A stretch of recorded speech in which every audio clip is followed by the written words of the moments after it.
श्री शिवाय नमस्तुभ्यम। हर हर महादेव। ओम नमः शिवाय। हिंदू धर्म में फाल्गुन मास कृष्ण पक्ष चतुर्दशी का विशेष महत्व है, क्योंकि इस दिन को महाशिवरात्रि के रूप में बहुत धूमधाम से मनाया जाता है। मान्यताओं के अनुसार इस दिन भगवान शिव और माता पार्वती जी का विवाह हुआ था। इसी दिन भगवान शिव ने गृहस्थ जीवन में प्रवेश किया था। महाशिवरात्रि के दिन भगवान शिव का पूजन और उनका जलाभिषेक करना विशेष पुण्यदायी माना जाता है। मान्यताओं के अनुसार इस दिन शिवलिंग का जलाभिषेक करने से या रुद्राभिषेक करने से भगवान शिव के आशीर्वाद से जीवन के तमाम कष्ट दूर हो जाते हैं, बाधाएं दूर हो जाती हैं, जीवन में सुख समृद्धि और शांति का आगमन होता है। तो ऐसे में आइए जानते हैं इस बार साल 2025 में महाशिवरात्रि पर भगवान शिव के जलाभिषेक का शुभ मुहूर्त क्या है, साथ ही इस दिन किस विधि से भगवान शिव का जलाभिषेक किया जाता है। हिंदू पंचांग के अनुसार इस बार फाल्गुन महीने की कृष्ण पक्ष की चतुर्दशी तिथि 26 फरवरी दिन बुधवार को सुबह 11:09 से प्रारंभ होगी और जिसकी समाप्ति होगी 27 फरवरी गुरुवार को सुबह 8:54 पर। महाशिवरात्रि में मुख्य पूजा रात के समय में की जाती है, इसलिए इस बार महाशिवरात्रि का व्रत भी 26 फरवरी को ही रखा जाएगा और इसी दिन भगवान शिव का पूजन और जलाभिषेक भी किया जाएगा। महाशिवरात्रि के दिन भगवान शिव का जलाभिषेक ब्रह्मा मुहूर्त से ही प्रारंभ हो जाता है। हालांकि इस दिन भगवान शिव का जलाभिषेक करने के लिए जो सबसे उपयुक्त समय है वह सुबह का है और इस दिन सुबह 6:48 से 9:41 तक का जो समय है वह शिवलिंग का या भगवान शिव का जलाभिषेक करने के लिए सबसे उपयुक्त समय है। अगर आप किसी कारण से सुबह के समय जलाभिषेक ना कर पाए तो इसके बाद 11:07 से दोपहर 12:34 के बीच में भी शिवलिंग पर जल चढ़ाया जा सकता है। इसके अलावा दोपहर में 3:26 से शाम 6:09 तक का समय और फिर रात में 8:53 से मध्य रात्रि 12:01 तक भगवान शिव की पूजा और जलाभिषेक का शुभ मुहूर्त रहने वाला है। और इस बार 26 फरवरी बुधवार को ब्रह्मा मुहूर्त का समय सुबह 5:01 से 6:04 तक रहेगा। सूर्योदय होगा सुबह 6:53 पर, सूर्यास्त होगा शाम 6:02 पर। इस बार महाशिवरात्रि का पर्व बहुत ही दुर्लभ और शुभ योगों में मनाया जाएगा, जिसमें शिव का योग और सिद्धि योग है। शिव योग रात 11:41 तक रहेगा और उसके बाद में सिद्धि योग प्रारंभ हो जाएगा। अमृत काल का समय सुबह 6:02 से 7:31 तक रहेगा। राहु काल जो कि अशुभ मुहूर्त माना जाता है दोपहर 3 बजे तक रहेगा। इसके अलावा इस बार महाशिवरात्रि के दिन भद्रा भी लग रही है और भद्रा सुबह 1:18 से रात 10:05 तक रहेगी। भद्रा को बहुत ही अशुभ मुहूर्तों में गिना जाता है। भद्रा जब तक रहती है तब तक कोई भी शुभ काम करने से बचा जाता है, लेकिन हर बार भद्रा अशुभ हो यह जरूरी नहीं, क्योंकि भद्रा का वास निर्भर करता है कि कहाँ पर है। इस बार क्योंकि भद्रा का वास पाताल में रहने वाला है और जब पाताल में भद्रा का वास होता है या स्वर्ग लोक में भद्रा का वास होता है तो वह पृथ्वी लोक पर अशुभ नहीं मानी जाती है। और वैसे भी इस बार शिवरात्रि का महाशिवयोग है तो भद्रा का कोई भी अशुभ प्रभाव महाशिवरात्रि के दिन नहीं पड़ने वाला है।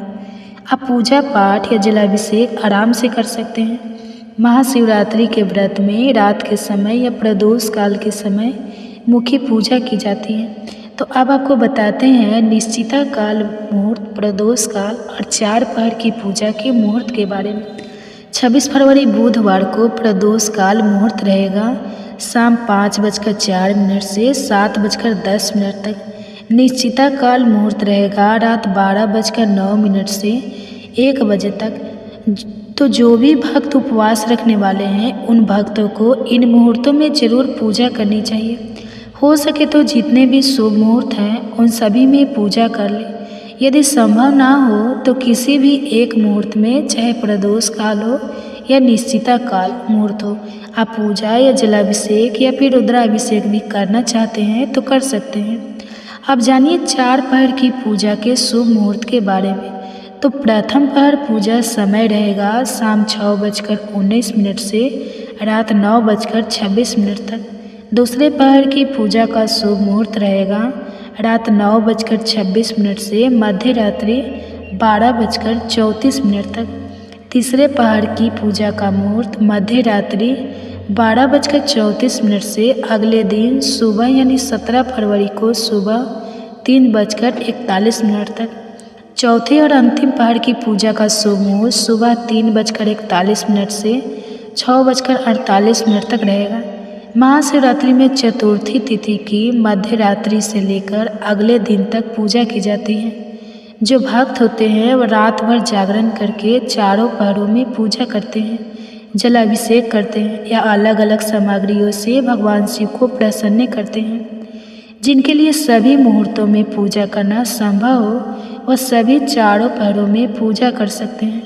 जो लोग ऐसा ना कर सके वह प्रथम पहर और अंतिम पहर में भी पूजा कर सकते हैं। महाशिवरात्रि में सारा दिन व्रत रखकर अगले दिन जल चढ़ाने के बाद ही व्रत खोला जाता है। तो इस बार 26 फरवरी को शिवरात्रि का व्रत रखकर 27 फरवरी दिन गुरुवार को व्रत खोला जाएगा। और व्रत खोलने का जो शुभ मुहूर्त है वह इस दिन सुबह 6:53 से 8 तक रहेगा। ध्यान रखें, हमेशा अगले दिन सूर्योदय के बाद ही अन्न ग्रहण करना चाहिए। बहुत से लोग निराहार रहकर निर्जल रहकर व्रत रखते हैं, तो उन्हें सुबह की पूजा करने के बाद और जल चढ़ाने के बाद ही अपना उपवास खोलना चाहिए।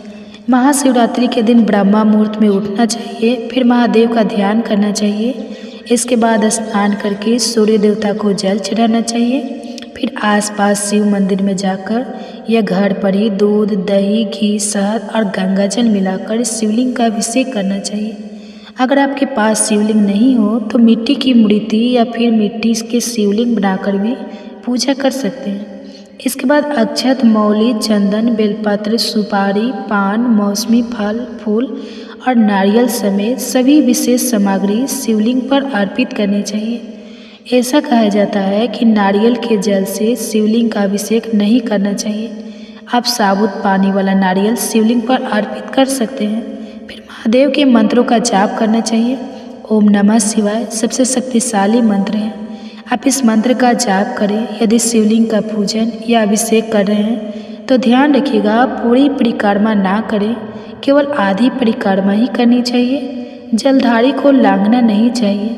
फिर धूप दीप जलाकर महादेव को फल, मिठाई समेत जो भी सात्विक चीज़ें हैं उनका भोग लगाना चाहिए। कथा का श्रवण करना चाहिए। अंत में कपूर जलाकर आरती करने के बाद जो भी प्रसाद है वह भक्तों में बांटना चाहिए। व्रत रखने वाले भक्तों को व्रत रखने के दौरान शिवलिंग पर चढ़ाया हुआ प्रसाद ग्रहण नहीं करना चाहिए, लेकिन अगले दिन व्रत का पारण आप शिवलिंग पर चढ़ाए गए प्रसाद से खोल सकते हैं। व्रत का पारण आप उस सामग्री से कर सकते हैं, उस प्रसाद से कर सकते हैं। इस दिन अपनी सामर्थ्य के अनुसार आप दूध, दही, घी या जो भी सामग्री का दान आप कर सकते हो उसका दान जरूर करें। नंदी बैल की पूजा करें। नंदी बैल के समक्ष भी घी का दीप जलाएं। नंदी बैल पर एक मुट्ठी साबुत हरे मूंग अर्पित करने से जिसकी जैसी कामना हो वह पूर्ण हो जाती है। आपकी जैसी कामना हो या आपके जीवन में जो भी समस्या, जो बाधा आ रही हो उसे दूर करने के लिए सच्चे मन से महादेव से प्रार्थना करें और शिवलिंग के समक्ष बैठकर ओम नमः शिवाय मंत्र का यथासंभव जाप करें। शिव चालीसा का पाठ करें। रोगों से मुक्ति पाने के लिए महामृत्युंजय मंत्र का जाप करें और भगवान शिव सहित माता पार्वती जी का भी पूजन करें। यदि कुंवारे लोग इस दिन विवाह की इच्छा से व्रत रखते हैं, पूजन करते हैं तो उनके विवाह में आ रही बाधाएं दूर होती हैं। और यदि दाम्पत्य जीवन में मधुरता लाने के लिए पूजा करते हैं तो आप इस दिन कोई भी मीठी चीज़ शिवलिंग पर जरूर अर्पित करें। जैसे गुड़ या घी आप जल में डालकर शिवलिंग पर अर्पित कर सकते हैं। तो यह थी आज की वीडियो। अगर आपको जानकारी पसंद आई हो तो वीडियो को लाइक करना मत भूलिए। अगर हमारे चैनल पर नए आए हैं, हमारी आवाज़ आज पहली बार सुन रहे हैं तो प्लीज़ चैनल को सब्सक्राइब जरूर कीजिए और साथ ही बेल आइकन को भी प्रेस कर लीजिए ताकि हमारी वीडियो आपके पास जल्दी पहुंच सके। धन्यवाद। श्री शिवाय नमस्तुभ्यम। हर हर महादेव। आज इस वीडियो में जानेंगे शिवरात्रि के दिन शिव जी की पूजा हमें कैसे करनी चाहिए, शिव जी पर हमें क्या चढ़ाना चाहिए, क्या नहीं चढ़ाना चाहिए, माता पार्वती को उस दिन कौन से श्रृंगार की सामग्री है जो हमें ज़रूर चढ़ानी चाहिए, पहली बार इस व्रत को उठाए या ना उठाए, पीरियड में व्रत कैसे करें, बहुत सारी जानकारी आपको इस वीडियो में मिलेगी। इससे पहले अगर आपने मेरे चैनल को अभी तक सब्सक्राइब नहीं किए हैं तो इसे सब्सक्राइब कर लीजिए, बेल आइकन को ज़रूर प्रेस कीजिए जिससे वीडियो की नोटिफिकेशन आप लोग के पास सबसे पहले पहुंचे। फाल्गुन महीने के कृष्ण पक्ष चतुर्थी तिथि को शिवरात्रि मनाई जाती है और इसी दिन माता पार्वती और शिव जी की शादी हुई थी और उन्हीं के वर्षगांठ के रूप में हम शिवरात्रि मनाते हैं। और इस बार शिवरात्रि 26 फरवरी दिन बुधवार को है। शिवरात्रि का जो व्रत है वह पूरे दिन हम व्रत रखते हैं, शाम के समय में फलाहार किया जाता है और व्रत का पारण हम अगले दिन करते हैं। और इस व्रत में कभी भी हमें बाल नहीं धोना चाहिए और किसी भी व्रत के दिन बाल धोना वह बिल्कुल भी अच्छा नहीं होता है। तो बाल आप लोग एक दिन पहले ही धो लीजिएगा, बाल आपको एक दिन पहले ही धो लेना है और एक दिन पहले आपको शुद्ध सात्विक भोजन करना है, क्योंकि यह जो व्रत है शिवरात्रि महाव्रत में से और साल में एक ही बार हम करते हैं, तो हमें इसे विधि विधान से करना चाहिए। बहुत से लोग हैं जो हर महीने की शिवरात्रि करते हैं, तो अगर आप पूरे महीने की शिवरात्रि नहीं भी करते हैं, अगर इस शिवरात्रि का व्रत करते हैं तो पूरा हमें लाभ मिलता है। तो आप लोग एक दिन पहले ही बाल धोकर शुद्ध हो जाइएगा और इस दिन शुद्ध सात्विक भोजन कीजिएगा और अगले दिन व्रत रखना है। तो व्रत के दिन आप लोग सुबह जल्दी उठ जाइएगा, स्नान कर लीजिएगा। स्नान करने के बाद आप लाल पीला वस्त्र पहन लीजिएगा।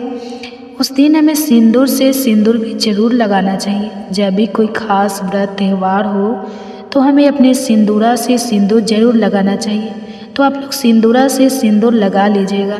हाथ में चूड़ी या लहठी जो कुछ भी पहनते हैं वह पहन लीजिएगा। पैर में महावर लगा लीजिएगा और अच्छे से हमें सज सवर के ही शिव जी के मंदिर जाना चाहिए। जब भी आप पूजा करने जाए शिव जी माता पार्वती का, तो आपको अच्छे से सज सवर के ही मंदिर जाना चाहिए। तो आप लोग पैरों में महावर जरूर लगा लीजिएगा और आप घर में भी पूजा कीजिएगा। लेकिन इस दिन आपके अगल बगल में शिवालय है तो आप लोग शिवालय जरूर जाइएगा और जब भी घर से जाइए तो एक लोटा जल हमें लेकर ही जाना चाहिए। तो आप बाबा के मंदिर जाइएगा तो मंदिर का सीढ़ी है, सबसे पहले हमें वहाँ पर प्रणाम कर लेना है, घंटी बजा दीजिएगा कि भगवान हम आपके दरवाजे पर आ गए हैं।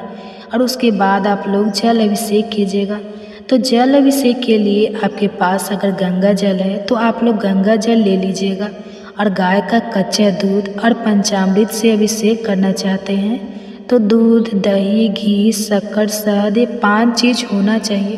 और मान लीजिए आप सिर्फ अगर गाय का कच्चा दूध ही लेना चाहते हैं तो आप वो भी ले सकते हैं। तो सबसे पहले आप लोग जल में थोड़ा सा गंगा जल डालकर पहले जल चढ़ा दीजिएगा, उसके बाद हमें दूध चढ़ा देना है। उसके बाद फिर आप लोग जल अभिषेक कीजिएगा और भोलेनाथ को कभी भी हमें हल्दी और रोली नहीं लगाना चाहिए। लेकिन शिवरात्रि के दिन आप लोग हल्दी भी लगा सकते हैं, रोली भी लगा सकते हैं और केतकी का जो फूल रहता है वो हमें नहीं चढ़ाना चाहिए। इस बात का आप लोग विशेष ध्यान दीजिएगा। हमें भोलेनाथ को हल्दी लगाना है, उस दिन रोली भी लगा सकते हैं। और आप लोग जो चंदन रहता है, भोलेनाथ को उजला चंदन लगाया जाता है, अष्टगंध लगाया जाता है, तो आप लोग चंदन लगा दीजिएगा। और इस दिन हम अबीर भी लगाते हैं और अच्छे से हमें विधि विधान से पूजन करना है।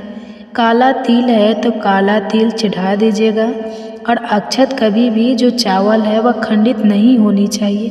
तो आप लोग चेक कर लीजिएगा। और शिव जी पर जब भी आप भोलेनाथ पर जो अक्षत चढ़ाइएगा तो चढ़ाइए बेलपत्र आपको एक दिन पहले ही मंगवा कर रख लेना चाहिए। आप लोग का सवाल रहता है कि एक दिन पहले प्रदोष व्रत है तो इस दिन बेलपत्र तोड़ सकते हैं या नहीं तोड़ सकते हैं। तो आप लोग एक दिन पहले बेलपत्र तोड़ सकते हैं। सोमवार के दिन शिवरात्रि के दिन हमें बेलपत्र नहीं तोड़ना चाहिए, बाकी ऐसे दिन में आप तोड़ सकते हैं। तो आप लोग एक दिन पहले ही मंगवा कर रख लीजिएगा। और उसको चेक कर लीजिएगा, कहीं से कटा फटा नहीं होना चाहिए। और 3 पत्ता वाला बेलपत्र अच्छा माना जाता है। और जब भी आप भोलेनाथ को बेलपत्र चढ़ाइएगा, अगर ओम नमः शिवाय लिखना चाहते हैं तो बेलपत्र पर ओम नमः शिवाय भी लिख सकते हैं, राम का नाम भी लिख सकते हैं। अगर आप उतना नहीं कर पा रहे हैं तो आप सिर्फ बेलपत्र पर चंदन से टीका लगा दीजिएगा, और जो चिकना वाला भाग होता है वहीं शिवलिंग पर चढ़ाया जाता है। जो आप दीपक जला दीजिएगा, और दीपक आप घी का भी जला सकते हैं, तिल के तेल का भी जला सकते हैं। और पूजा करते समय आप लोग दिशा का ध्यान जरूर रखिएगा। जब भी आप पूजा करने बैठिए तो जो आपका चेहरा है वो उत्तर दिशा की तरफ होना चाहिए, और जो हमारा ये पीठ है वह दक्षिण दिशा में होना चाहिए। और कभी भी जलधारी को नहीं लांघा जाता है, इसलिए हम शिव जी की आधी परिक्रमा ही करते हैं, पूरी परिक्रमा करने का नियम नहीं है। यानी जब आप परिक्रमा कीजिएगा तो हमें यहाँ से शुरू करना है, और जो जलधारी है वहीं पर छोड़ देना है। पूरी परिक्रमा नहीं की जाती है। और माता पार्वती को भी आप लोग श्रृंगार की सामग्री जरूर चढ़ाइएगा। सालगिरह है तो हमें उस दिन उन्हें श्रृंगार की सामग्री जरूर चढ़ाना चाहिए। और माता पार्वती सुहाग की देवी है, अगर हम उन्हें सुहाग की सामग्री चढ़ाते हैं और वो सामग्री हम उपयोग करते हैं तो इससे हमें अखंड सुहाग का वरदान मिलता है। तो अगर आप 16 श्रृंगार का सामान चढ़ाना चाहते हैं तो आप लोग 16 श्रृंगार का सामान भी चढ़ा सकते हैं। और मान लीजिए आप 16 श्रृंगार का सामान नहीं चढ़ाना चाहते हैं तो कम से कम आप लोग ये 3 सामग्री भी जरूर चढ़ाइएगा। डिब्बा हो गया तो आप लाल सिंदूर भी ले सकते हैं, पीला भी ले सकते हैं, लेकिन आप लोग एक सिंदूर का डब्बा ले लीजिएगा। एक ये बिंदी का हमें पत्ता ले लेना है, और ये आप चूड़ी या लहठी ले लीजिएगा। और कभी भी पूजा में हमें लिपस्टिक, जो अभी शिव का जो चला हुआ है, चूड़ा, यह सब वह हमें नहीं चढ़ाना चाहिए। आप माता पार्वती को या तो इस तरीके से जो शीशा का चूड़ी रहता है वो चढ़ा सकते हैं, या आप लहठी पहनते हैं तो आप लहठी भी चढ़ा सकते हैं। और प्लास्टिक की चूड़ी यह सब नहीं चढ़ाना चाहिए, इस बात का आप लोग विशेष ध्यान दीजिएगा। और ये सामग्री हमें अपना उपयोग में लाना है, क्योंकि यह जो सामग्री होता है माता का प्रसाद होता है, इसलिए हमें इसे अपने उपयोग में लाना चाहिए। तो आप 3 सामग्री चढ़ाना चाहते हैं तो 3 सामग्री भी चढ़ा सकते हैं, या 5 सामग्री चढ़ाना चाहते हैं तो आप मेहंदी, महावर या चूड़ी ये सब चढ़ा सकते हैं। 16 श्रृंगार की सामग्री चढ़ाना चाहते हैं तो 16 श्रृंगार की सामग्री भी चढ़ा सकते हैं। और ये जो सिंदूर का डिब्बा है, इससे माता के मांग में सिंदूर लगा देना है, और जो उंगली में बच जाएगा वही सिंदूर आप लोग अपने मांग में लगा लीजिएगा। और इस सिंदूर को आप अपने सिंदूरा में डाल दीजिएगा, या प्रतिदिन जिसमें से सिंदूर लगाती है उसमें भी रख सकती हैं, और आप लोग इसका उपयोग कीजिएगा। ये बहुत अच्छा होता है, माता पार्वती का इससे आशीर्वाद मिलता है। तो आप ये 3 सामग्री खरीदना चाहते हैं तो आप लोग कम से कम ये 3 सामग्री भी उस दिन चढ़ाने के लिए ज़रूर खरीद लीजिएगा। अगर आप इससे ज़्यादा चढ़ाना चाहते हैं तो पायल, बिछुआ, साड़ी, कपड़ा, जो कुछ भी आप चढ़ाना चाहते हैं तो आप लोग ज़रूर चढ़ा दीजिएगा। शिव जी को भांग, धतूरा, धतूरा का फल भी चढ़ाया जाता है, धतूरा का फूल भी चढ़ाया जाता है, समी का पत्ता, अकवन का फूल, बेलपत्र, यही सब सामग्री चढ़ाई जाती है। और उन्हें तुलसी नहीं चढ़ाना चाहिए, इस बात का आप लोग विशेष ध्यान दीजिएगा। वैसे प्रतिदिन की पूजा में हमें हल्दी भी नहीं लगाना चाहिए, रोली भी नहीं लगाना चाहिए, और केतकी का फूल, कवेर का फूल और तुलसी संग से भी उन्हें जल नहीं चढ़ाना चाहिए। लेकिन आप शिवरात्रि के दिन आप हल्दी भी चढ़ा सकते हैं, रोली भी चढ़ा सकते हैं, और कभी भी हमें तुलसी नहीं चढ़ाना चाहिए। केतकी का फूल, कवेरे का फूल और शंख से भी उन्हें कभी जल अभिषेक नहीं करना चाहिए। और जो सुहागिन महिलाएं हैं, माता पार्वती को सिंदूर का जो डब्बा ले जाइएगा, आप लोग उसे सिंदूर लगा दीजिएगा, और वही हमें अपनी मांग में भर लेना चाहिए। यह बहुत अच्छा होता है। माता पार्वती अखंड सुहाग की देवी है, तो हमें उनसे सुहाग जरूर लेना चाहिए। और अच्छे से पूजा कर लीजिएगा, परिक्रमा कर लीजिएगा। जब आप पूजा कर लीजिएगा तो पूजा करने के बाद जब आप मंदिर से निकलेंगे, और निकलते समय भी कभी भी हमें पीठ दिखाकर नहीं निकलना चाहिए, इस बात का भी आप लोग विशेष ध्यान दीजिएगा। अगर हम श्रद्धा भाव से पूजा करते हैं तो हमारे भोलेनाथ बहुत जल्द प्रसन्न हो जाते हैं और हमारी जो भी इच्छा है उसको वो पूरी करते हैं। और पहली बार जो लोग शिवरात्रि का व्रत उठाना चाहते हैं तो आप लोग ज़रूर उठा लीजिएगा। इस बार कोई मलीमास नहीं है, तो जो लोग पहली बार इस व्रत को उठाना चाहते हैं तो आप लोग ज़रूर उठा लीजिएगा। और पीरियड में आप लोग व्रत रखिएगा, लेकिन आपको पूजा नहीं करनी चाहिए। बाल भी आप लोग एक दिन पहले ही धो लीजिएगा। और इस बार शिवरात्रि 26 फरवरी दिन बुधवार को है और उस दिन हमें इन्हीं सब नियमों का पालन जरूर करना चाहिए।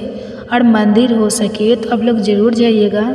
और मान लीजिए अगर किसी कारण बस नहीं जा पा रहे हैं तो घर में ही जो फोटो है, मूर्ति है, आप पूजन कर सकते हैं। लेकिन शिवालय जाना इस दिन बहुत अच्छा होता है, तो आप लोग शिवालय जाकर अच्छे से भोलेनाथ का जल अभिषेक कीजिएगा। और उस दिन हमें इन्हीं सब नियमों का पालन जरूर करना चाहिए। तो आज का वीडियो यहीं तक था, फिर मिलूँगी एक नए वीडियो में। वीडियो अच्छा लगे तो आप लोग इसे लाइक ज़रूर कीजिएगा, मेरे चैनल को सब्सक्राइब कीजिएगा। फिर मिलूँगी एक नए वीडियो में, तब तक के लिए नमस्कार। श्री शिवाय नमस्तुभ्यम। हर हर महादेव। आप सभी का दिन शुभ हो। इससे पहले की सारी कथाएं सुनने के लिए आप सभी का बहुत बहुत धन्यवाद। आज है फाल्गुन मास का छठा दिन। आज का महात्म शुरू करने से पहले आपको सुनाते हैं भगवान शिव के बहुत ही प्रिय नंदी बैल की कथा। पूर्व समय में सिद्ध नामक एक धर्मात्मा मुनि ने अपने पितरों के आदेश से मृत्युहीन और आयुष पुत्र की कामना से भगवान शिव की कठोर तपस्या की। शीघ्र प्रसन्न हो जाने वाले भगवान महादेव उनके तप से प्रसन्न हुए और साक्षात प्रकट होकर उनसे वर मांगने के लिए कहा। भगवान ने कहा, ऋषिवर, मैं तुम्हारी तपस्या से प्रसन्न हूँ, वर मांगो। तब शीलादित्य वर दीजिए कि मुझे आपके समान ही मृत्युहीन अयोनिज पुत्र प्राप्त हो। तब भगवान शिव ने कहा, हे तपोधन विप्र, हालांकि मैं जगत का पिता तो भी मैं तुम्हारी तपस्या से प्रसन्न होकर कहता हूँ कि मैं तुम्हारे अयोनिज पुत्र के रूप में अवतार लूँगा और उस अवतार में मेरा नाम नंदी होगा। ऐसा कहकर भगवान शिव अंतर्ध्यान हो गए। कुछ समय बाद यज्ञ बताओ में श्रेष्ठ शिलादेश बिंदु यानी पसीने की बूंद से एक पुत्र उत्पन्न हुआ। वह बालक सूर्य के समान प्रभावशाली, त्रिनेत्र, जटा, मुकुटधारी, त्रिशूल आदि से युक्त तथा चतुर्भुज रुद्र के रूप में मुझे दिखाई दिया। उसे देखते ही वह बालक 5 वर्ष की आयु तक सभी वेदों और शास्त्रों का ज्ञाता हो गया। 7वां वर्ष पूरा हुआ तो वहाँ 2 मुनि मिलने आए। उनमें से एक का नाम था मित्र, दूसरे का नाम था वरुण। उन्होंने मुनि शिला को बताया कि आपके पुत्र की आयु मात्र 1 वर्ष शेष है। अब तो यह बात जानकर शिला आदित्य हो उठे। नंदी ने अपने पिता को ढाढ़स बताया। उन्होंने आत्मविश्वास के साथ अपने पिता से कहा, पिताश्री, आप चिंतित मत होइए, यमराज मेरा कुछ नहीं बिगाड़ पाएगा। शिव तो कालों के भी काल है। मैं भगवान शिव की आराधना करूँगा और उसके प्रभाव से मृत्यु पर विजय प्राप्त करूँगा। ऐसा कहकर नंदी वन को चले गए और भगवान शिव की प्रसन्नता के लिए कठिन तपस्या प्रारंभ कर दी। उन्होंने 3 नेत्र, 10 भुजा और 5 मुख वाले भगवान सदा शिव का ध्यान लगाया और रुद्र मंत्र का जाप किया। उनकी तपस्या से प्रसन्न होकर भगवान शिव और माँ पार्वती प्रकट हुई। उन्होंने नंदी से कहा, शीलदा नंदन, तुमने बड़ा ही उत्तम तप किया है। मैं तुम्हारी इस तपस्या से परम संतुष्ट हूँ। तुम्हारे मन में जो भी अभीष्ट हो मांग लो। तब नंदी भाव विभोर होकर उनके चरणों में लौट गए। तब भगवान शिव ने उन्हें उठाया और बोले, वस्त, उन दोनों विप्र को मैंने ही भेजा था। तुम्हें भला मृत्यु का भय कहाँ? तुम तो मेरे ही समान हो। तुम अजर, अमर रहित और अक्षय होकर मेरे गणनायक बनोगे। तुम में मेरे ही समान बल होगा। तुम सदा मेरे पार्श्व भाग में स्थित रहोगे। मेरी कृपा से जन्म, जरा और मृत्यु जैसे विकार तुम्हारे शरीर का स्पर्श भी नहीं कर पाएंगे। ऐसा कहकर दयालु भगवान शिव ने अपने गले की कमल माला उतारकर नंदी के गले में डाल दी। उस माला के पड़ते ही नंदी 3 नेत्रों और 10 भुजाओं वाले हो गए। फिर भगवान शिव ने अपने गण अध्यक्ष के पद पर उनका अभिषेक किया। साथ ही वरदान दिया कि जब भी भगवान शंकर की कोई भी प्रतिमा स्थापित की जाएगी तो उसके सम्मुख नंदी का होना अनिवार्य होगा, वरना वह प्रतिमा अधूरी मानी जाएगी। अब ध्यान देंगे तो पाएंगे कि भगवान शंकर के मंदिर में शिव प्रतिमा के सम्मुख बैठे नंदी महाराज की दोनों आंखें निरंतर भगवान शिव की प्रतिमा पर ही लगी रहती हैं। कहा जाता है कि नंदी के नयनों में भगवान शिव बसते हैं। वही नंदी के दोनों सींगों वाल विवेक से करना आवश्यक है। नंदी महाराज के गले में बंधी हुई घंटी यह प्रतीक है कि निरंतर मनुष्य को भगवान का ध्यान करना चाहिए। यह तो सभी जानते हैं कि नंदी महाराज के बिना भगवान शिव का मंदिर कभी नहीं बनता, लेकिन हमारे देश में एक ऐसा भी मंदिर है जहां नंदी महाराज के बगैर भगवान शिव का मंदिर बना हुआ है। भारत के नासिक में गोदावरी तट पर बना हुआ है कपालेश्वर महादेव मंदिर। इस मंदिर में भगवान शिव की प्रतिमा तो है, लेकिन नंदी यहाँ पर उपस्थित नहीं है। और इसके पीछे एक पौराणिक कथा प्रचलित है, जिसके अनुसार एक बार भगवान शिव ने ब्रह्मा जी के एक मुख को काट दिया था, क्योंकि ब्रह्मा जी के 5 मुख थे, जिनमें 4 मुख तो वेदों के पाठ किया करते थे, लेकिन एक मुख हमेशा उन्हीं वेदों की बुराइयां किया करता था। यही वजह है कि भगवान शिव ने ब्रह्मा जी के उस मुख को काट दिया था। हालांकि उस कृतज्ञ के लिए शंकर जी को ब्रह्मा हत्या का भी दोष लगा था, और इसी दोष को दूर करने के लिए भगवान शिव इधर उधर भटक रहे थे। एक बार भगवान शंकर सोमेश्वर पहुँचे, जहाँ उन्हें गाय के बछड़े ने बताया कि गोदावरी नदी के तट पर स्थित रामकुंड में स्नान करने से ब्रह्मा हत्या के दोष से मुक्त हुआ जा सकता है। तब भगवान शिव ने बछड़े के कहे अनुसार रामकुंड में स्नान किया, और इस प्रकार उन पर लगा ब्रह्मा हत्या का पाप दूर हो गया।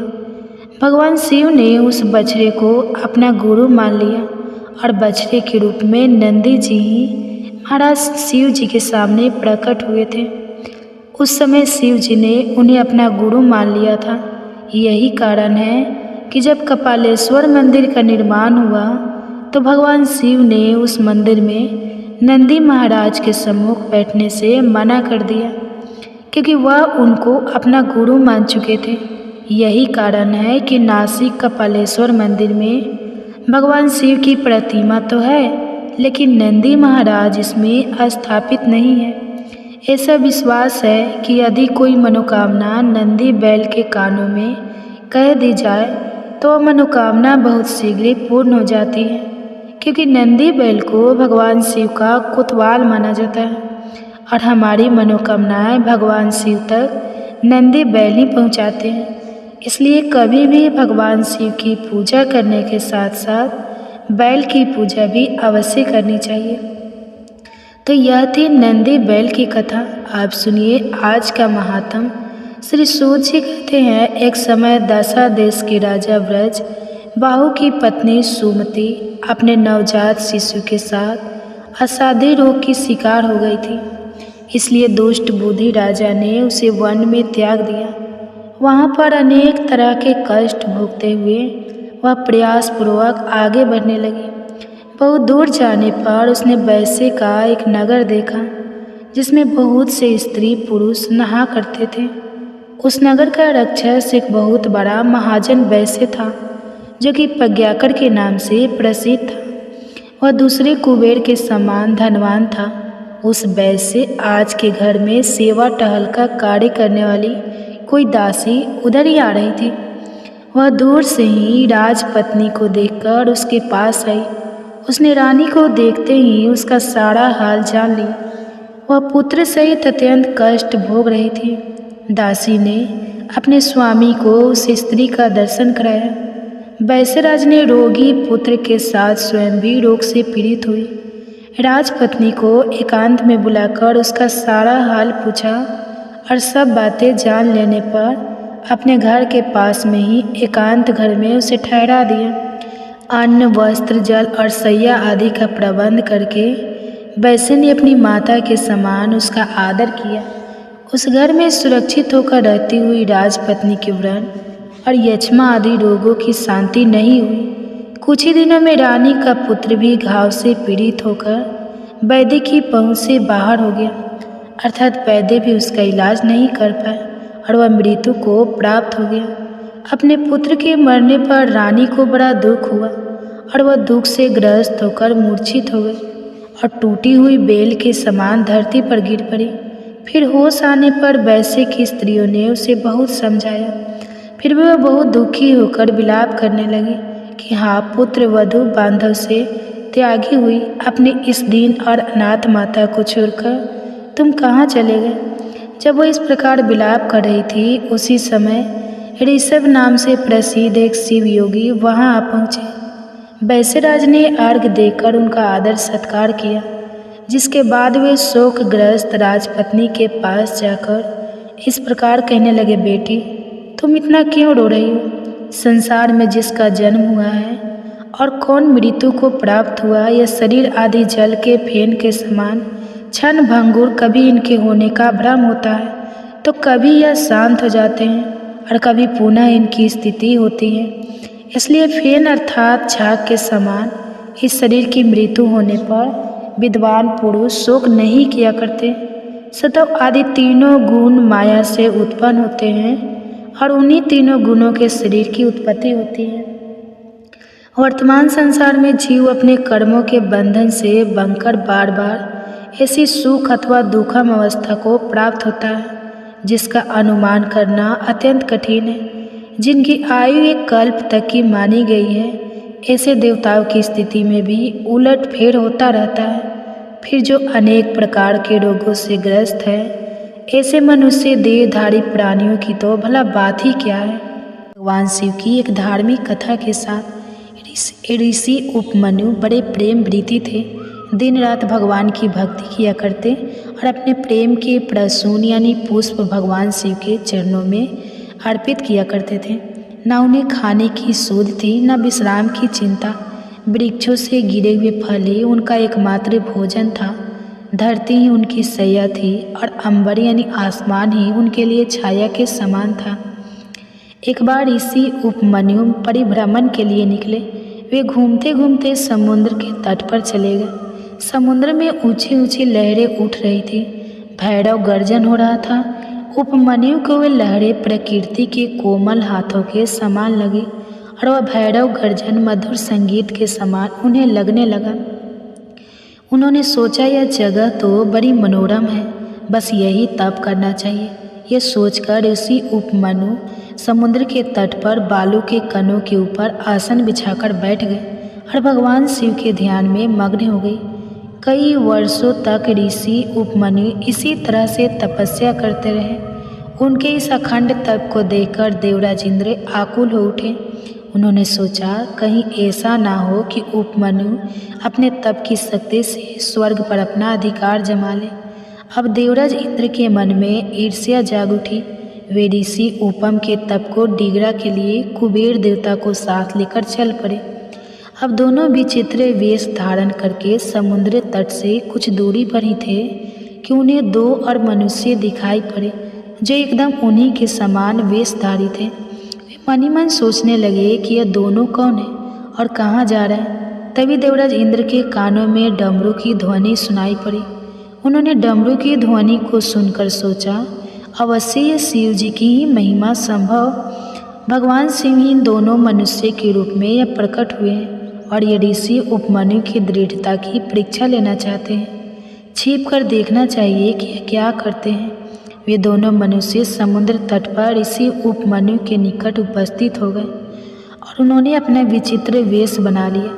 एक के मस्तक पर तो मारे पंख का मुकुट था और दूसरे का मुख आधा मनुष्य और आधा सिंह के समान था। मोर पंख के मुकुटधारी मनुष्य ने ऋषि उपमन्यु को अपना परिचय देते हुए कहा कि मैं देवराज इंद्र हूँ और मेरे साथ जो यह है यह कुबेर है। मैं आपकी तपस्या से प्रसन्न होकर आपको स्वर्ग का वैभव देने के लिए आया हूँ। तब ऋषि उपमन्यु ने कहा, देवराज मुझे शिव जी की प्रेम को छोड़कर और कुछ नहीं चाहिए।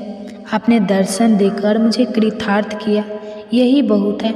इसके सिवा मुझे कुछ नहीं चाहिए। देवराज इंद्र ने ऋषि उपमन्यु को ढीगा नहीं के उद्देश्य से फिर कहा, मुनि, मैं देवराज इंद्र कुबेर के साथ आपको कुछ देने के लिए खड़ा हुआ हूँ।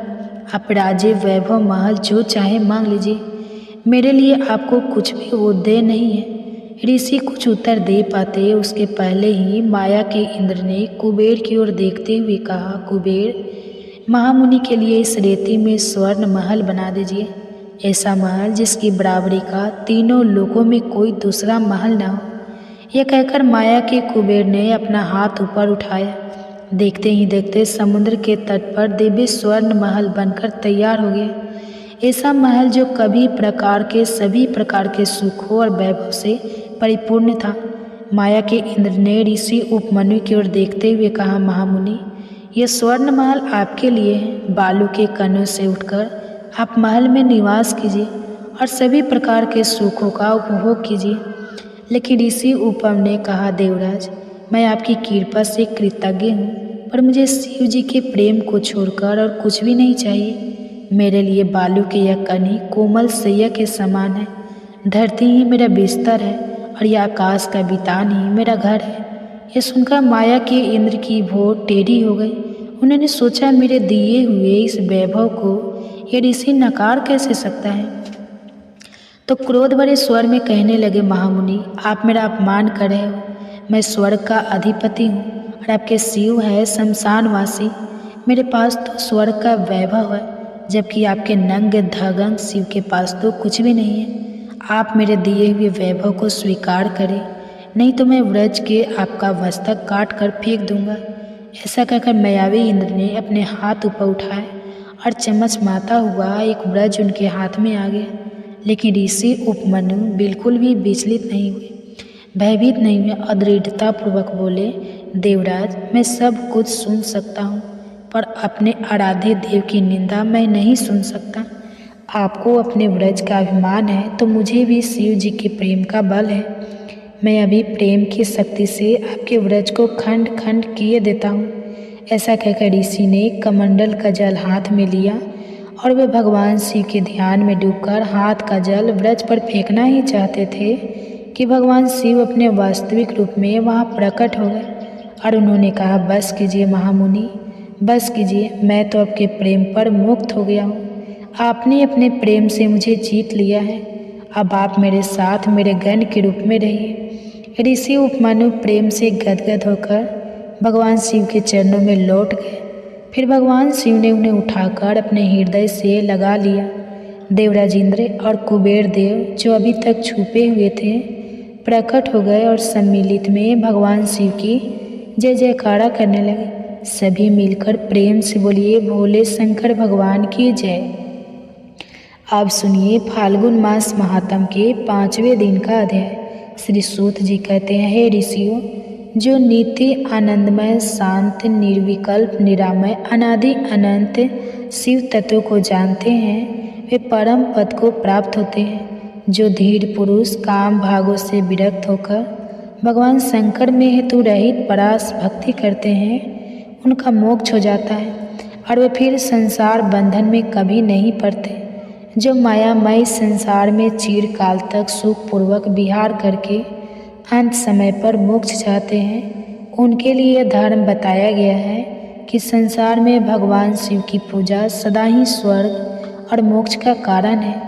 यदि प्रदोष आदि के गुणों से युक्त सोमवार के दिन यह पूजा की जाए तो उसका विशेष महात्म्य है।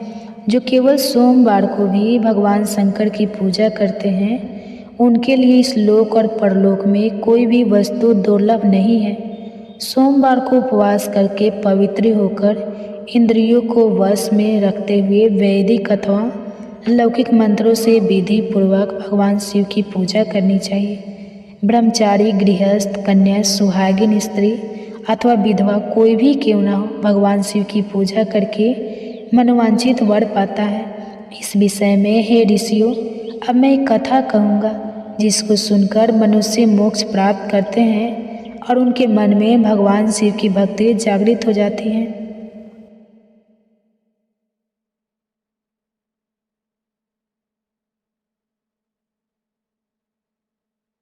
तालाब नाले सूख गए। समस्त सृष्टि में हाहाकार मच गया। प्राणी जल की बूंद बूंद के लिए तरस गए और भूख से निष्प्रभ भी हो चुके थे। किसान अपनी सोने जैसी धरती के बंजर हो जाने के भय से हर समय प्रार्थना में लीन रहते। सूर्य अपने प्रकाश को जिसे अग्नि के रूप में धरती पर डाल रहा था, उसे समस्त जीव जंतु अकाल मृत्यु को प्राप्त होने लगे।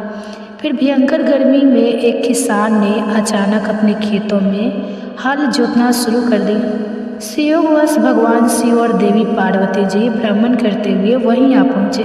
कमजोर शरीर वाले उस किसान को बंजर धरती पर हल चलाते और पसीने से लथपथ हुए जब माता पार्वती ने देखा तो उनका हृदय पसीज गया। वो सोचने लगी, ये किसान बिना जल के धरती पर हल क्यों चला रहा है?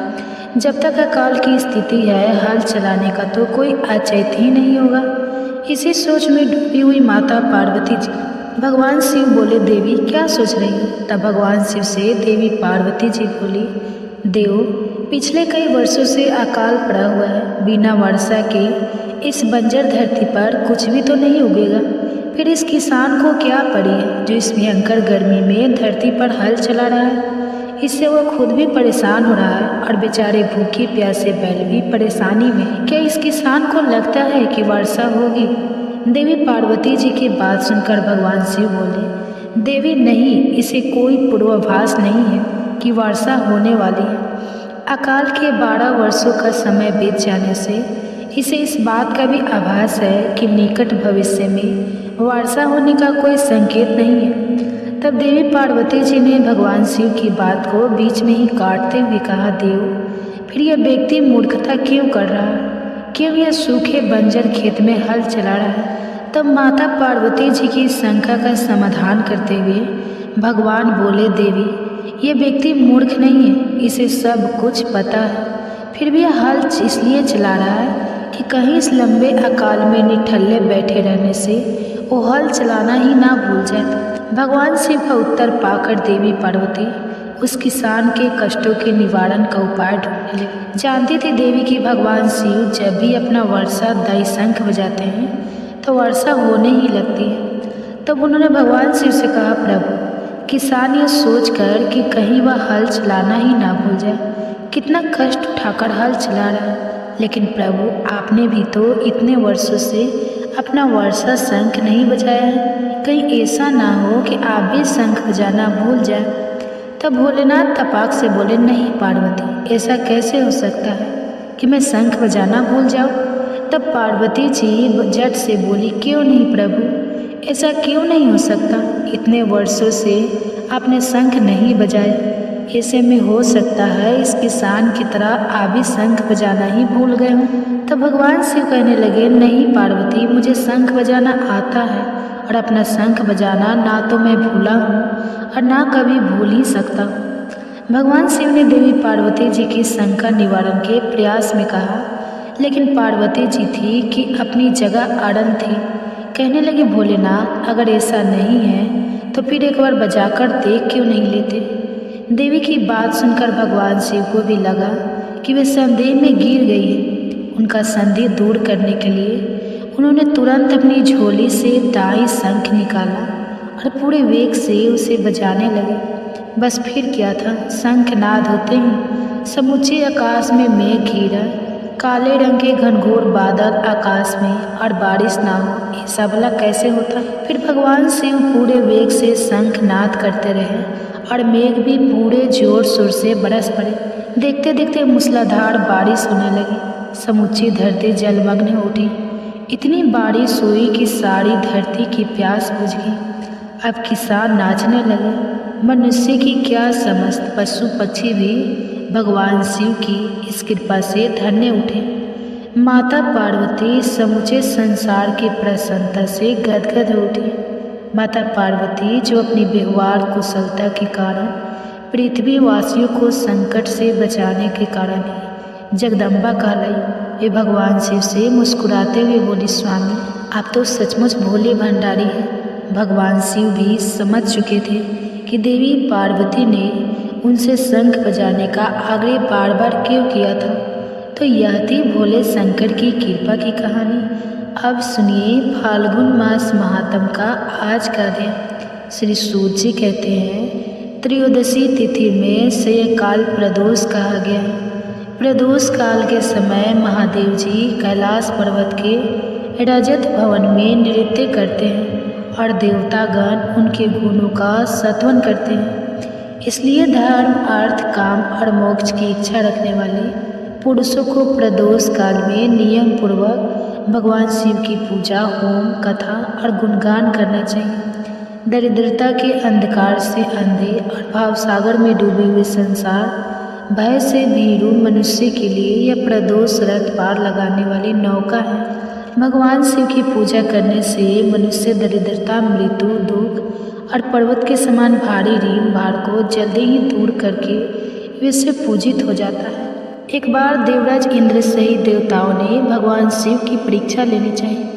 तब वो देवों के गुरु बृहस्पति के साथ कैलाश पर्वत पर जा पहुँचे। भगवान शिव ने अपनी आत्मिक शक्ति के बल पर जान लिया कि लोग मेरी परीक्षा लेने आ रहे हैं, इसलिए उन्होंने एक अवधूत का वेश धारण कर लिया और उनके मार्ग में आ खड़े हुए। देवराज इंद्र इस बात से अनभिज्ञ थे।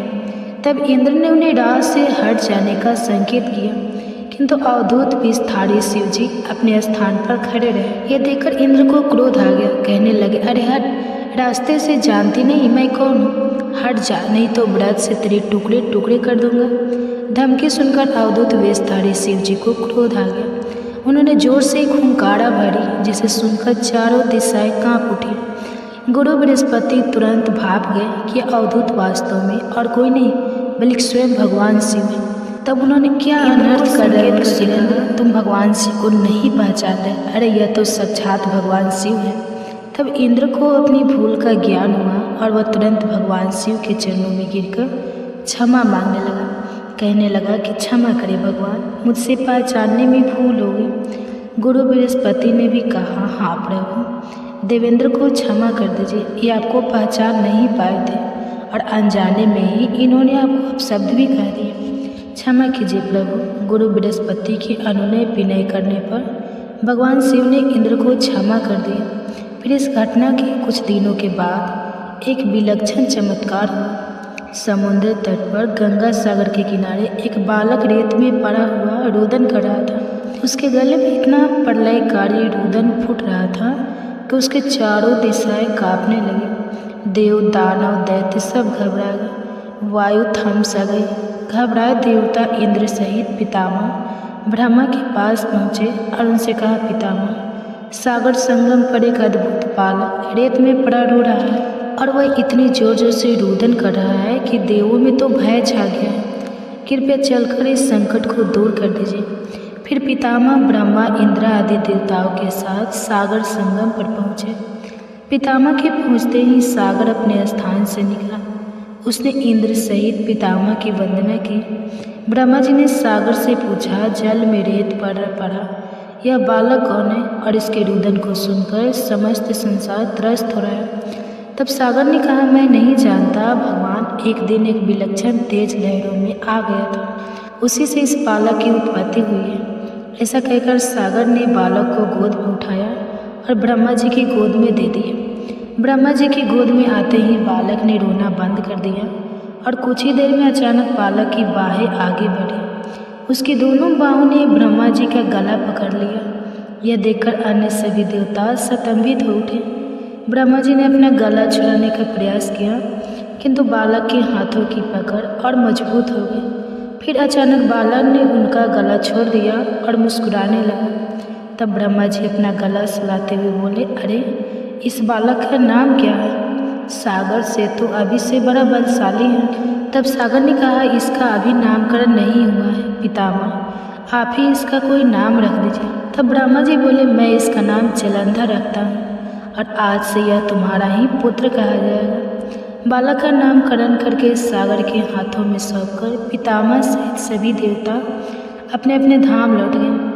अब बालक कुछ बड़ा हुआ तो पितामह की आज्ञा से आचार्य शुक्र ने उसे शिक्षा देनी आरंभ कर दी। देखते ही देखते वह बालक युवक बन गया। गुरु शुक्राचार्य ने उसे दैत्यों का सम्राट बना दिया और काल नेमी नामक एक असुर की वृंदा नामक कन्या से उसका विवाह भी करा दिया। जलंधर महाबलवान सिद्ध हुआ। देखते ही देखते उसने समस्त सागर के द्वीपों पर अपना शासन स्थापित कर लिया। उसकी पत्नी वृंदा ने हर मामले में उसके साथ भरपूर सहयोग किया। वृंदा एक सती स्त्री थी। उसे ब्रह्मा जी का वरदान मिला हुआ था कि जब तक उसका सतीत्व कायम रहेगा, सूर असुर देव दानव कोई भी उसके पति का बाल बाका नहीं कर पाएगा। फिर एक दिन आचार्य शुक्राचार्य जलंधर की राज्यसभा में पधारे। जलंधर ने आचार्य की चरण वंदना की और उन्हें ऊंचे आसन पर बिठाकर पूछा, आचार्य, हमारे यहाँ एक राहु नामक वीर है। मैं जानना चाहता हूँ कि उसका सिर कटा हुआ क्यों है। तब गुरु शुक्राचार्य ने कहा, दैत्यराज, राहु का सिर भगवान विष्णु ने अपने सुदर्शन चक्र से काट दिया था। जलंधर बोला, मगर क्यों? आचार्य, राहु ने ऐसा क्या अपराध कर दिया था? उत्तर में शुक्राचार्य ने उसे सागर मंथन की समस्त कथा सुनाकर कहा कि उसका अपराध यह था कि उसने देवताओं की पंक्ति में बैठकर धोखे से अमृत पान कर लिया। तब जलंधर बोला, तो इसमें क्या अपराध हो गया? आचार्य, आखिर अमृत निकला भी तो दैत्य और देवताओं के सम्मिलित प्रयास से ही था। फिर अकेले ही देवता ही उस अमृत को भी पान जाने का अधिकारी भला कैसे हो? आचार्य बोले, इसमें भी विष्णु की छल नीति थी। समुद्र से निकलते समस्त रत्न देवराज इंद्र ने ले लिए थे। अब तो यह बात सुनकर जलंधर क्रोधित होकर बोला, मैं ऐसा हरगिज नहीं होने दूंगा। मेरे पिता के रत्नों का अधिकारी इंद्र नहीं, मैं स्वयं हूँ। अब तो देवताओं को सागर के रत्न लौटाने ही पड़े। उसके बाद गुरु शुक्राचार्य तो वापस अपने स्थान पर चले गए और जलंधर ने घासमटर दैत्य को बुलाकर इंद्रपुरी रवाना कर दिया ताकि वह इंद्र को यह संदेश दिया कि समुद्र मंथन से प्राप्ति सारे रत्नों को उसे सौंप दे। अब घासमटर जलंधर का एक संदेश लेकर उपस्थित हुआ। दैत्यराज ने कहा कि सागर मंथन के दौरान उसके पिता के जो भी रत्न आपने हथियार लिए थे उन्हें तुरंत लौटा दें। सुनकर देवराज ने कहा, रत्न कैसा? रत्न दैत्यराज से कहना, वह रत्न तो देवों के परिश्रम के फल थे। सेवक बोला, लेकिन परिश्रम तो देव और दानव दोनों ने ही किया था। फिर रत्न भला अकेले देवों के कैसे होंगे? सीधी तरह रत्नों को लौटा दो, वरना इसका परिणाम बड़ा भयंकर होगा। यह सुनकर इंद्र क्रोधित होकर कहने लगे, तुम्हारा इतना साहस मेरी पूरी में ही मुझे धमकाते हो? ठहरो पापी, मैं अभी तुम्हें इसका मजा चखाता हूँ।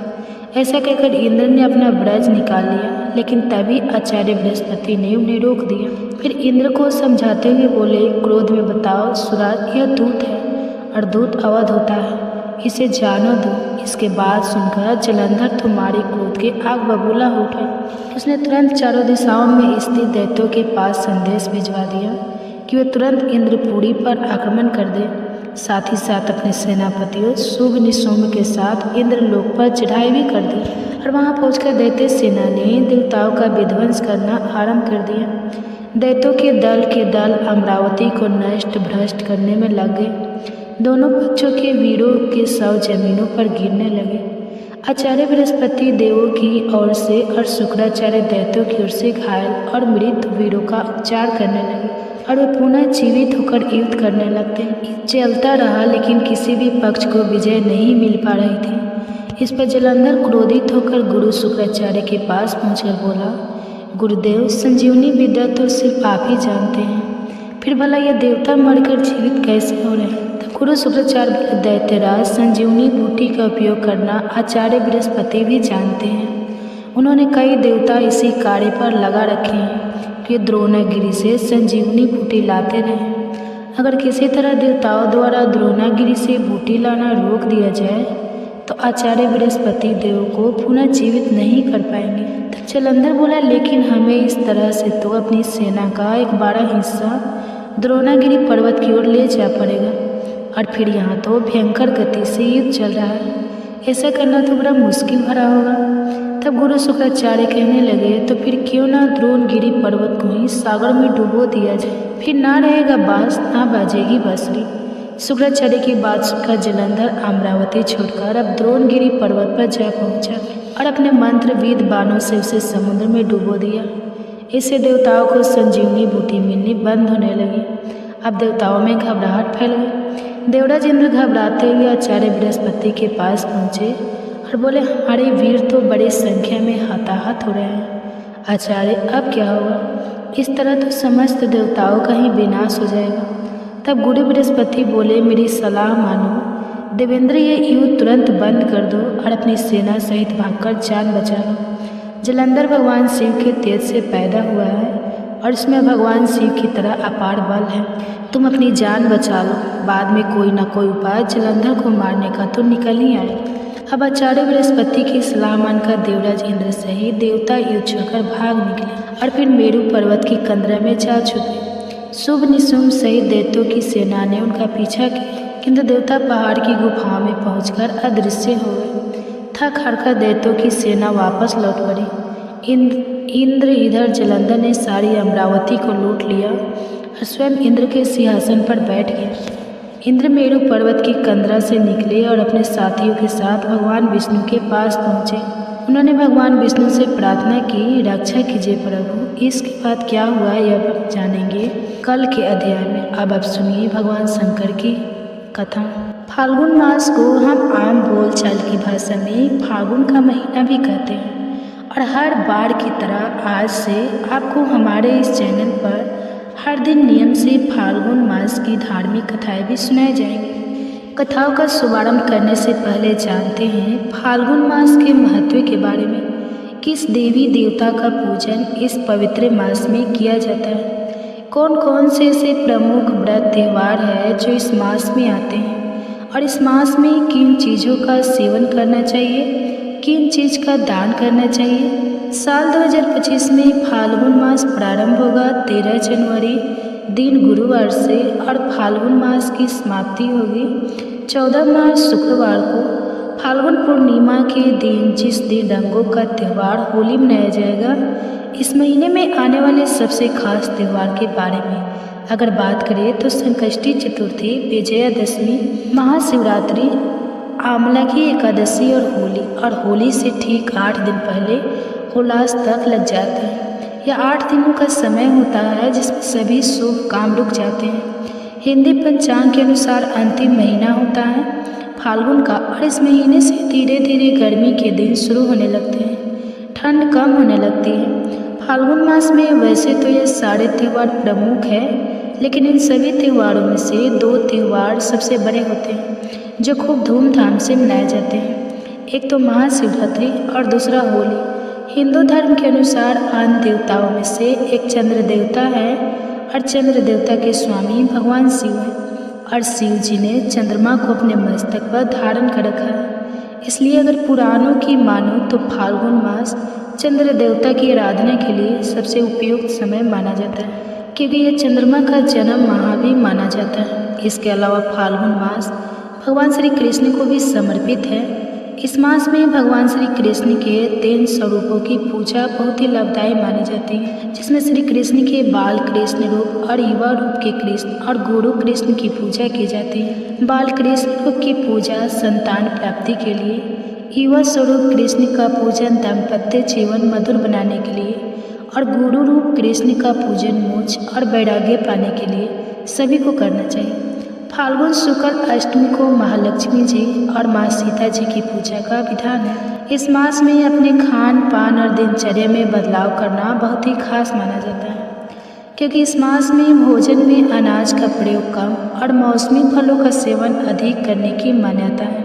इस मौसम में गर्म जल को छोड़कर शीतल जल से स्नान करना उत्तम होता है। अगर संभव हो तो गंगा स्नान का लाभ भी अवश्य उठाएं।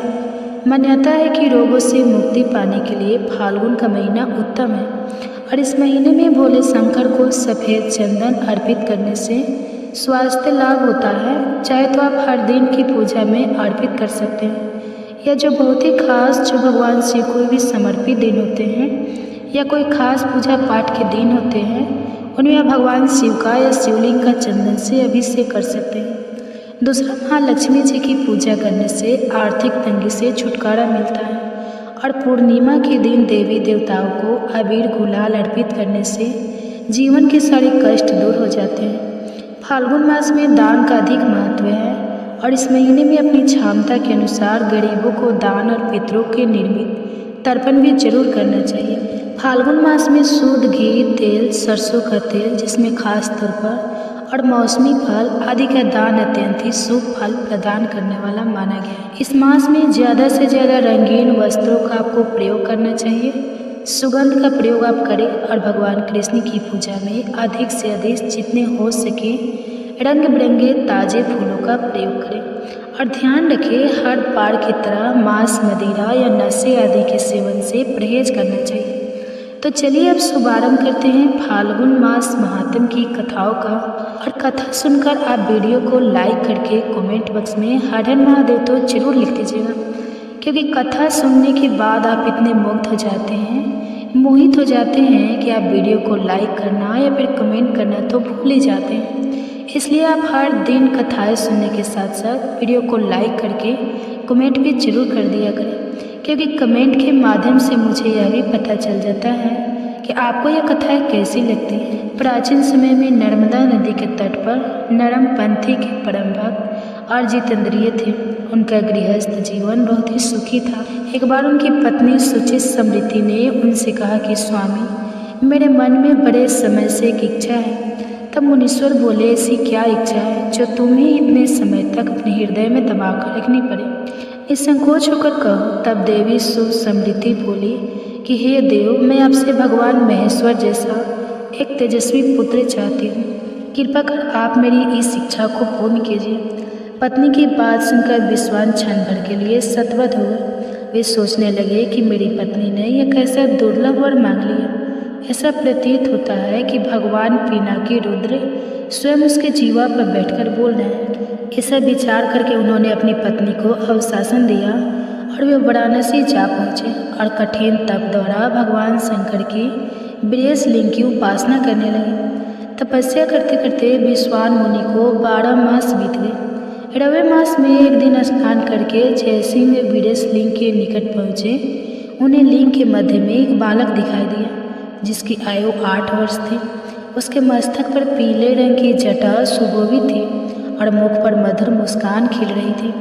उसके सुरबाग भस्मीक थे और वह दिव्य बालक श्रुति सूतों का पाठ कर रहा था। उस अद्भुत बालक को देखकर विश्वानर मुनि रोमांचित हो उठे और अभिलाषा पूर्ण करने वाले 8 पग द्वारा भगवान शिव की स्तुति करने लगे। फिर उनकी स्तुति से प्रसन्न होकर बालरूप भगवान शिव ने कहा, महामते, मैं तुम्हारी तपस्या से अति प्रसन्न हूँ। अब तुम अपने घर जाओ। समय आने पर मैं तुम्हारी पत्नी की इच्छा अवश्य पूर्ण करूँगा। मैं उसके गर्भ से पुत्र रूप में प्रकट होगा और उस अवतार में मेरा नाम गृहपटिस लौट गए। फिर समय आने पर समस्त अभिष्ट के विनाशक तथा दोनों लोगों के लिए सुखदायक भगवान रुद्र का सुध समृद्धि के गर्भ में से अवतार उस बालक का जात कर्म करने के लिए स्वयं ब्रह्मा मुनि विश्वान के घर उपस्थित हुए और उन्होंने उसका नाम रखा गृहपटिस। बालक को वेदों आदि की शिक्षा दी। जब वह बालक 9 वर्ष का हुआ तो एक दिन देवर्षि नारद उसके दर्शन हेतु विश्वनर मुनि के घर पधारे।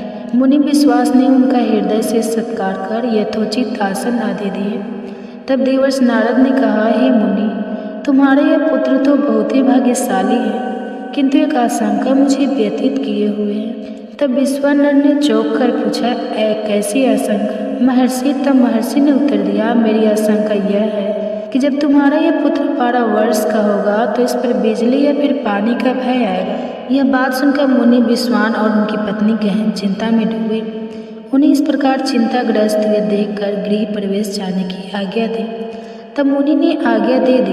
काशी पहुंचकर गृह प्रवेश किया तो इंद्र उनके समक्ष प्रकट हुए और बोले, विप्रवर, मैं तुम्हारे तप से प्रसन्न हूँ, आपकी इच्छा अनुसार वर मांग। तब गृह प्रवेश उपतनाथ के अतिरिक्त और किसी से वर पाने का इच्छुक नहीं हूँ। वैसे भी आप जल से अहिल्या का सतीत्व नष्ट करने वाले पर्वत शत्रु इंद्र ही तो है। बालक गृहपटिस कर देवराज इंद्र को क्रोध आ गया और उन्होंने अपने व्रत से उस बालक को डराया, जिससे गृहपटिस आ गई। तभी भगवान शिव ने प्रकट होकर कहा, उठो, बस जो मेरा भक्त है उस पर इंद्र तो क्या, ये अम्बे दृष्टि नहीं डाल सकते।